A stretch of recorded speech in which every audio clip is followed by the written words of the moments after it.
दिल्ली की सियासत को आप किस तरह से देख रहे हैं, और इस वक्त जो गठबंधन की एक अफवाहें उड़ रही हैं कि आम आदमी पार्टी का और कांग्रेस का गठबंधन हो सकता है, लेकिन कांग्रेस की तरफ से कोई पहला कदम अभी तक गठबंधन के लिए नहीं उठाया गया, जबकि आम आदमी पार्टी ने कई बार इस बात को कहा है कि हम गठबंधन के लिए तैयार हैं। देखिए, गठबंधन दिल्ली में वही सूरत हाल है जैसे यूपी में लोग चाहते थे कि गठबंधन हो। हाँ। वैसे ही दिल्ली में आम आदमी पार्टी और कांग्रेस के चाहने वाले ये चाहते हैं कि गठबंधन होना चाहिए। ये लेकिन चाहने वालों को और ख्वाहिशात किसी की हों उस पर सियासत नहीं चला करती। सियासत तो पार्टीज तय करती हैं कि उनको किसके साथ गठबंधन करना है और किसके साथ नहीं करना है, और गठबंधन करने में भी बहुत सारी चीज़ें शामिल हाल आती हैं। इसलिए कि आम बात ये सोची जाती है कि भाई वो गठबंधन नहीं किया, लेकिन आप ये देखिए कि बात ये नहीं है कि दिल्ली में 7 सीट है, मिसाल के तौर पर 7 सीट में कौन सी सीट किसको जाएगी, कितनी सीट कौन लेगा, ये सब चीज़ें होती हैं जो पार्टियां तय करती हैं। अभी तक कोई क्लियर ऐसी बात नहीं आई है कि गठबंधन टोटली रिफ्यूज़ हो गया। अभी उम्मीद रमक बाकी है, और उस उम्मीद, कहते हैं ना कि भाई उम्मीद पे दुनिया कायम है, तो लोग उम्मीद किए बैठे हुए हैं, लोगों की ख्वाहिशात भी हैं। लेकिन ये बात ज़रूर है कि जो खबरें आईं, जो सुनने में आया वो ये कि कांग्रेस में एक ग्रुप जो है वो तो ये चाहता है कि गठबंधन होना चाहिए, लेकिन एक ग्रुप ऐसा भी है जो ये नहीं चाहता कि गठबंधन हो, और दोनों ग्रुप की अपनी अपनी दलीलें हैं। आम आदमी पार्टी का मसला ऐसा है कि आम आदमी पार्टी का फैसला अरविंद केजरीवाल जी को करना है, और कांग्रेस में भी अब जो लोग हैं उन्होंने उस बात को राहुल गांधी जी को दे दिया है कि भाई वो फैसला करेंगे। तो अब इस पार्टी के हेड जो है वो केजरीवाल साहब हैं, वो हैं, और उस पार्टी के हेड जो है वो राहुल गांधी हैं। फैसला इन दोनों के बीच में है, और फैसला बेसिकली केजरीवाल साहब तो कह चुके हैं कई बार इस बात को कि वो चाहते हैं अब ये कि अगर राहुल गांधी की तरफ से लोगों के जज्बात और लोगों की ख्वाहिशात को नज़र में रख के कोई फैसला आता है और गठबंधन होता है तो उसका खैर मकदम करेंगे लोग यकीनन। और एक उन लोगों को जहां, जैसे मैंने कहा ना कि वोट बंटने के इम्कानात हो जाते हैं और होंगे, तो अगर गठबंधन करेंगे तो आम राय ये है कि उसका फ़ायदा होगा, और अगर उनकी अपनी कुछ मजबूरियां हैं तो अब ये फैसला तो उनको करना है। अच्छा, ये बात क्यों है कि आम आदमी पार्टी की तरफ से गठबंधन की बात कई बार आ चुकी है, तो क्या ये वजह समझी जाए कि आम आदमी पार्टी ख़ुद को दिल्ली में कमज़ोर समझ रही है और कांग्रेस गठबंधन से मुसलसल इनकार कर रही है? तो इसकी क्या वजह है? आम आदमी पार्टी क्यों गठबंधन से ही चुनाव दिल्ली में लड़ना चाहती है? देखिए, आम आदमी पार्टी हो या कांग्रेस हो, ये बात जब आम आदमी समझ रहा है कि अगर ये दोनों अलग अलग इलेक्शन लड़ेंगे तो दोनों में से किसी को एक भी सीट मिलने के इम्कानात बज़ाहिर नज़र नहीं आते। कोई मौजज़ा हो जाए तो बात बिल्कुल अलग है कि अवाम एक तरफा किसी को दे दें वोट, तो बिल्कुल कुछ नहीं कहा जा सकता।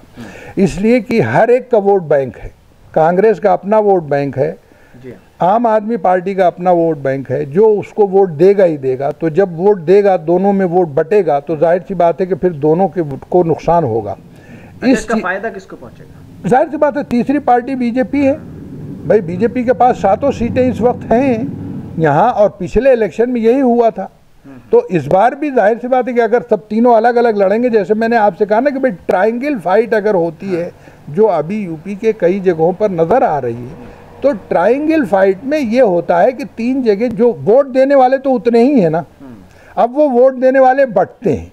जब बटेंगे तो किसके हिस्से में कौन वोट देने वाला जाएगा, और जिसके हिस्से में ज़्यादा वोट देने वाले जाएंगे उसका पल्ला भारी हो जाएगा, वो जीत जाता है। यही आम बात होती है।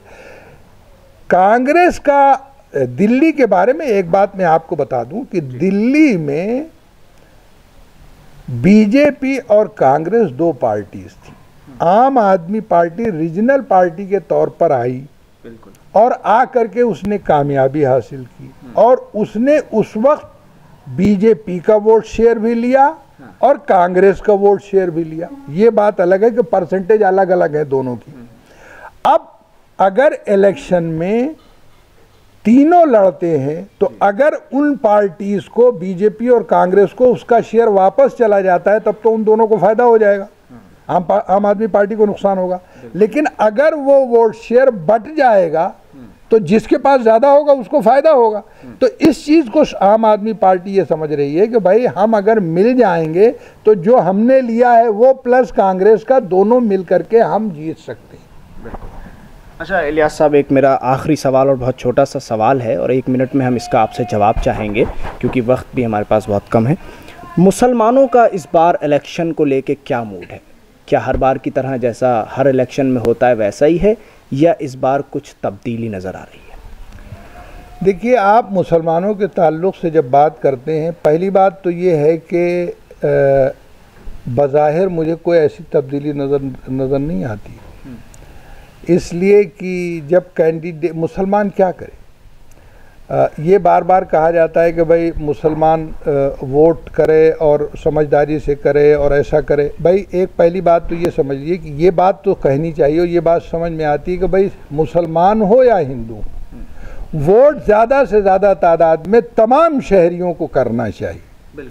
अब रहा मसला इस बात का, वोट के सिलसिले में एक बात ये समझ लीजिए कि अगर किसी जगह पर 3 पार्टीज लड़ रही हैं, उनमें से 2 पार्टीज के जो कैंडिडेट हैं वो मुसलमान हैं, तो अब वोट तो बटना लाजिम हो गया।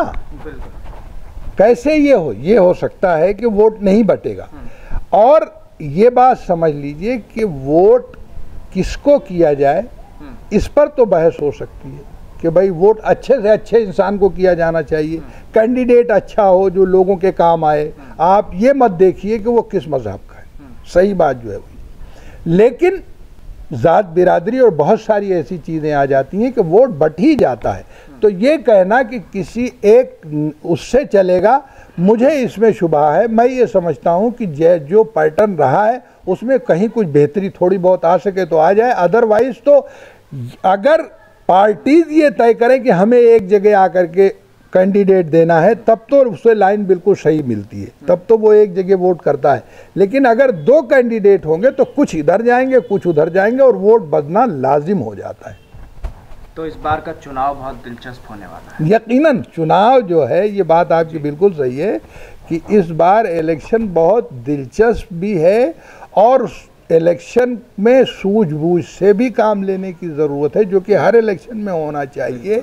और ये बात ज़रूर है कि भाई देखिए, इलेक्शन तो जमहूरियत में एक इतना अहम बिल्कुल वो है कि इसमें आपको ये हक कॉन्स्टिट्यूशन ने दिया है और डेमोक्रेसी ने कि आप अपने वोट के ज़रिए अपने हक का इस्तेमाल करें और जिसे आप पसंद करते हैं, जिसके काम को आप पसंद करते हैं, उसको आप चुनने के लिए अपने वोट का इस्तेमाल करें।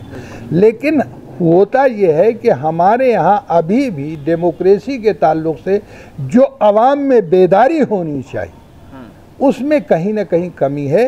ज़रूरत इस बात की है कि इस पे काम किया जाए कि लोगों को बेदार किया जाए कि वो अपने इस हक़ का इस्तेमाल करें। ये एक कौमी फरीज़ा, एक ज़िम्मेदारी है। लोग बाहर निकलें, वोट दें और जिसे वो पसंद करें और जिसे उन्हें वोट देने की ख्वाहिश हो उसे वो वोट दें।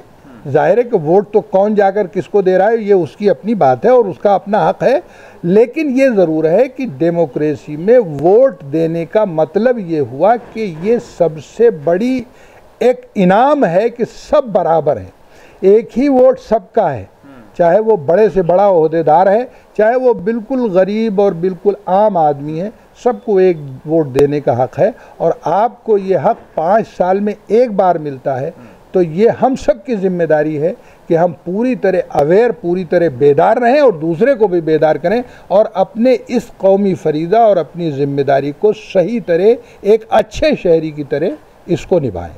बहुत शुक्रिया इलियास साहब इस पूरे मसले पर हमसे बात करने के लिए। हम बात कर रहे थे पॉलिटिकल एनालिस्ट इलियास मलिक साहब से, जिनका कहना यह है कि इस बार का चुनाव लोकसभा चुनाव 2019 बहुत ही दिलचस्प होने वाला है और इस हिंदुस्तान की जो आवाम है उसके पास ये वोट एक ऐसी बड़ी ताकत है जो 5 साल में एक बार उसके हाथ में ये आती है और उसे पूरी तरह से इस ताकत का इस्तेमाल करना चाहिए और सही जगह करना चाहिए।